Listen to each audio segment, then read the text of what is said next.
Hello everyone, जय हिंद। चलिए आज थोड़ा सा स्लो मोशन में कई बार मैं वर्ड्स जो है कई कहानियों में थोड़ा फास्ट करा देती हूँ, लेकिन आज थोड़ा हम स्लो मोशन में चलेंगे।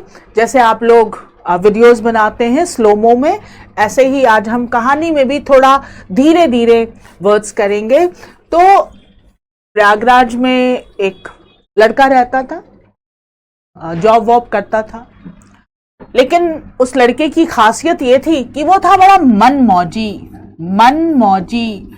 अब ये जब हम हिंदी में बोलते हैं मनमौजी, तो क्या किसे कहते हैं मनमौजी?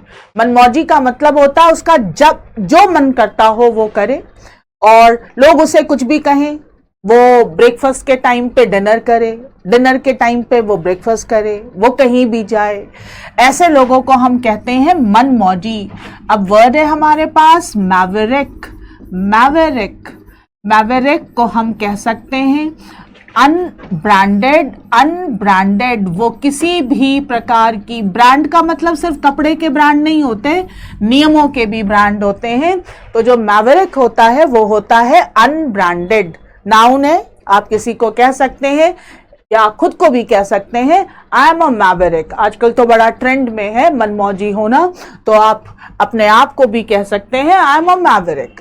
नाउ एक और वर्ड है यहाँ पर, that is Bohemian. That is unconventional, गैर परंपरावादी। अब आप ये तो बहुत सारा आजकल देखते होंगे।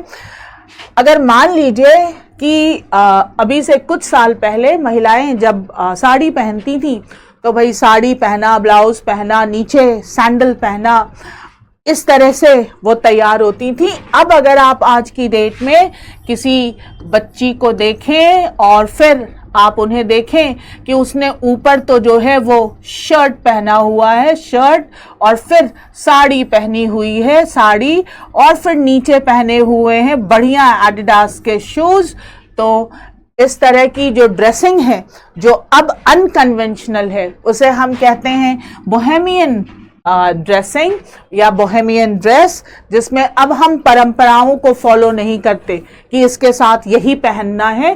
बॉयज भी आजकल करते हैं, बॉयज भी जो है वो भी अपने ड्रेस में काफ़ी जो है वो अनकन्वेंशनल चीज़ों को फॉलो करते हैं। एक और चीज़, एक जगह पे आप और भी यूज़ कर सकते हो बोहेमियन। एक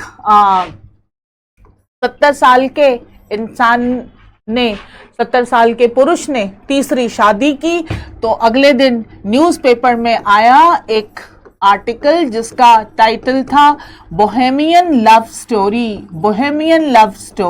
क्योंकि जो उन्होंने तीसरी शादी की थी वो उन्होंने लव मैरिज की थी, अनकन्वेंशनल।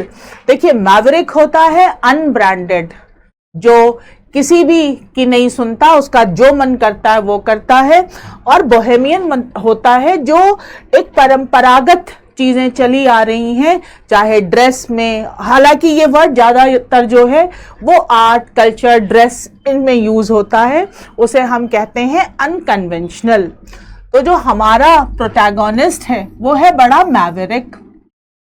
अच्छा, आजकल बच्चे अपना आधा टाइम तो इंस्टाग्राम पे ही बिताते हैं, तो वहां पर जब वो देख रहा था रैप्सोडी, दैट इज रैप्सोडी। आजकल जितने ये इंस्टाग्राम पे ट्रैवल वाले जो वीडियोस जो बनाते हैं, उन्होंने जगहों को इतना पॉपुलर कर दिया है। रैप्सोडी का मतलब होता है बहुत ही इंथुजियास्टिक और एक्सटैटिक एक्सप्रेशन की, इतना बढ़ा दिया। एक छोटे से जो एक कोई भी पहाड़ी एरिया था, उसको इतना ज़्यादा ग्लैमरस करके पोस्ट कर दिया कि सबका मन करता है भाई हम एक बार तो जीवन में वहां चले ही जाएं। रैप्सोडी का मतलब होता है एक एस्थेटिक और एंथुजियास्टिक एक्सप्रेशन, अति उत्साह के साथ किसी चीज को व्यक्त करना, दैट इज कॉल्ड रैप्सोडी। अब वो बेचारा जो हमारा प्रोटैगोनिस्ट है वो इंस्टाग्राम रील देख देख कर इतने सारी चीजें देखता था, तो उसका भी मन किया कि वो भी कहीं घूम आए।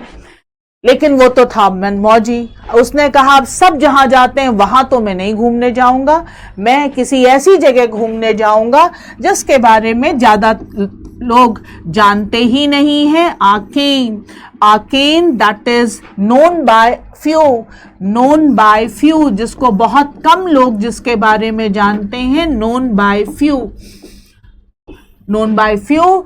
तो उसने प्लान किया कि मैं ऐसी जगह घूमने जाऊंगा जहां पर ज्यादा लोग नहीं जाते हैं और वो जगह हो pristine, pristine that is clear, unspoiled, जहां पर अभी लोग नहीं गए हैं और लोगों ने मैगी के पन्नी और कोक की बोतल अभी वहां नहीं फेंकी है। अभी जगह थोड़ी सी सुंदर और बिल्कुल क्लीन एंड क्लियर है, दैट इज प्रिस्टीन। तो पहला वर्ड है हमारे पास maverick, that is unbranded, unbranded, जो अपने मन की करता है। फैमिली में सब लोग कहते हैं फला मामा बड़े खराब हैं, लेकिन उसका मन नहीं करता, वो कहता है नहीं फला मामा बहुत अच्छे हैं। ऐसे लोगों को हम कहते हैं मैवरिक, जो अपनी सोच रखते हो, unbranded, unbranded. Bohemian, Bohemian is unconventional, unconventional जो एक परंपरागत चीजें बनी हुई हैं उससे थोड़ा हट कर करना, दैट इज कॉल्ड बोहेमियन। और ये ड्रेस में, आर्ट में, कल्चर में ज्यादा यूज होता है। Rhapsody is, rhapsody that is ecstatic expression, किसी चीज को बहुत ज्यादा उत्साह के साथ व्यक्त करना। Arcane, known by few, known by few. और प्रिस्टीन का मतलब होता है क्लियर, अनस्पॉइल्ड। तो हमारे प्रोटैगोनिस्ट ने ये प्लान किया कि वो किसी ऐसी जगह जाएगा घूमने जहां पर कम लोग जाते हैं। तो उसे ख्याल आया कि यार गर्मी में लोग डेजर्ट घूमने नहीं जाते हैं, डेजर्ट घूमने। और अगर आप अपनी इंग्लिश पे ज़्यादा काम नहीं करते हैं तो थोड़ा डेजर्ट की स्पेलिंग पे थोड़ा ध्यान दीजिएगा। अगर डबल एस कर देंगे तो डेजर्ट हो जाएगा, जिसका मतलब होता है मीठा, मीठा। भाई हम लोग जो है हिंदुस्तानी, हम लोग तो सिर्फ मिठाई खाते हैं, लेकिन अंग्रेजों के जो मीठे होते हैं उनके कई नाम होते हैं, जैसे पुडिंग, डेजर्ट, स्वीट एक्सेट्रा। तो डेजर्ट का मतलब होता है खाने के बाद जो मीठा खाया जाता है, दैट इज डबल एस। और सिंगल एस का मतलब होता है रेगिस्तान। तो हमारे प्रोटैगोनिस्ट ने प्लान किया कि वो रेगिस्तान घूमने जाएगा। अब वो पहले कभी गया नहीं था, तो उसने सोचा क्यों ना मैं किसी ट्रैवल एजेंट से थोड़ी सलाह मशवरा ले लूं। तो वो एक ट्रैवल एजेंट का उसने फ़ोन नंबर निकाला और उससे थोड़ा बात की कि भाई मैं ऐसा सोच रहा हूँ कि मैं थोड़ा रेगिस्तान घूमने जाऊँ, तो बता मुझे कि किस किस चीज़ का। आजकल इस तरह के होते हैं ट्रैवल एजेंट जो आपको वहाँ का ना सिर्फ टिकट कटा के देते हैं बल्कि वहाँ की और भी आपकी होटल बुकिंग और सब करा देंगे। तो जो एजेंट था उसने पूछा कि आप अकेले जा रहे हैं या साथ में आपके कोई और भी जाएंगी। उसने कहा क्यों? कहा अगर जाएंगी तो साथ में पैरासॉल जरूर ले लीजिएगा। Now what is the meaning of parasol? Parasol का मतलब होता है धूप से बचने के लिए जो छतरी यूज की जाती है, that is called parasol. Parasol an umbrella एक प्रकार का छाता ही है, लेकिन महिलाएं ज्यादा अपनी त्वचा को लेकर थोड़ा सेंसिटिव होती हैं, इसीलिए पैरासॉल को आप कह सकते हो लेडीज अम्ब्रेला, या एक ऐसा छाता जो कि सन से प्रोटेक्ट करने के लिए यूज किया जाता है। कहा पैरासॉल जरूर ले लीजिएगा। और एक चीज और, पीने के पानी का ध्यान रखिएगा।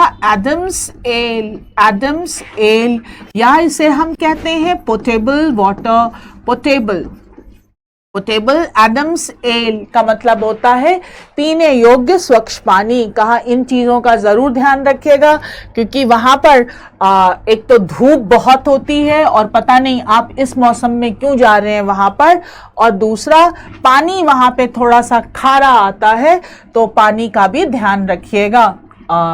ने कहा ओके, एनीथिंग एल्स? कहा नहीं, जाइए वहाँ पर जाकर एंजॉय करिए और फिर आके बताइएगा कि कैसा रहा अनुभव आपका। तो अब इन्होंने कहा कि ठीक है, मेरा टू एंड फ्रो का टिकट करा दो। टू एंड फ्रो का मतलब होता है जाना और आना, जाना आना, टू एंड फ्रो। हम इसे स्विंग भी कह सकते हैं, क्योंकि जब हम झूला भी झूलते हैं तो आगे पीछे होता रहता है, और टिकट भी कराएं टू एंड फ्रो, जाने आने दोनों का, तो हम कह सकते हैं टू एंड फ्रो। कहा टिकट करा दो, टिकट करा दिया है। अब हमारा जो मैवरिक है वो जाएगा अभी घूमने के लिए रेगिस्तान। तो देखते हैं अगले एपिसोड में कि उनका अनुभव क्या रहता है और क्या क्या वो वहां पर देख कर आते हैं या देखते हैं। तो इंतजार करिए अगले एपिसोड का। वर्ड्स रिवाइज कर लीजिएगा, बहुत ही इंपॉर्टेंट वर्ड्स हैं। पहले ही बताया, maverick that is unbranded, bohemian unconventional, rhapsody that is ecstatic expression, arcane known by few, और प्रिस्टीन जो बिल्कुल क्लियर और अनस्पॉइल्ड हो उसे हम कहते हैं प्रिस्टीन। और फिर हमने देखा वर्ड डेजर्ट और डेजर्ट में difference. Parasol is a ladies umbrella, and एडम्स एल पीने योग्य पानी, एंड टू एंड फ्रो जाना और आना। Revise all those words. तो फिर अगले अध्याय में फिर हम और वर्ड्स करेंगे। Thank you.